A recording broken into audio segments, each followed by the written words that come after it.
పట్టణాన్ని స్వచ్ఛ కొవ్వూరుగా తీర్చిదిద్దడానికి ప్రతి ఒక్కరూ భాగస్వాములు కావాలని కొవ్వూరు పురపాలక సంఘ మాజీ చైర్పర్సన్ సూరపనేని చిన్ని పేర్కొన్నారు.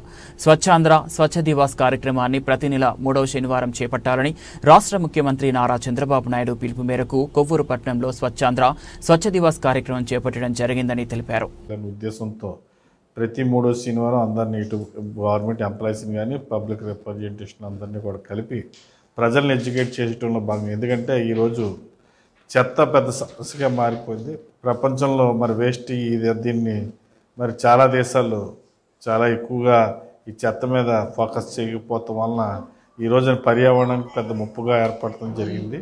మరి ఆ పర్యావరణాన్ని అంతా కూడా మనం దాన్ని సరిచేయటానికి, అదేవిధంగా మరి తయారు చేయాలంటే ఈరోజు ఇవన్నిటిని కూడా భవిష్యత్ తరాలకి ఎడ్యుకేట్ చేయటం, అదేవిధంగా మన దేశంలో కానీ మన రాష్ట్రం కానీ శుభ్రంగా ఉండాలి, మన ప్రాంతం శుభ్రంగా ఉండాలి, మనందరం కూడా శుభ్రంగా ఉండాలనే ఉద్దేశంతో ఈ కార్యక్రమం చేసినందుకు దీన్ని అందరం కూడా విజయవంతం చేసి రాబోయే రోజుల్లో మన కొవ్వూరుకి స్వచ్ఛ కొవ్వూరు కింద మనందరం కూడా దీన్ని తీర్చిదిద్దడానికి మీ అందరూ కూడా సహకరించాలని కోరుకుంటున్నాం.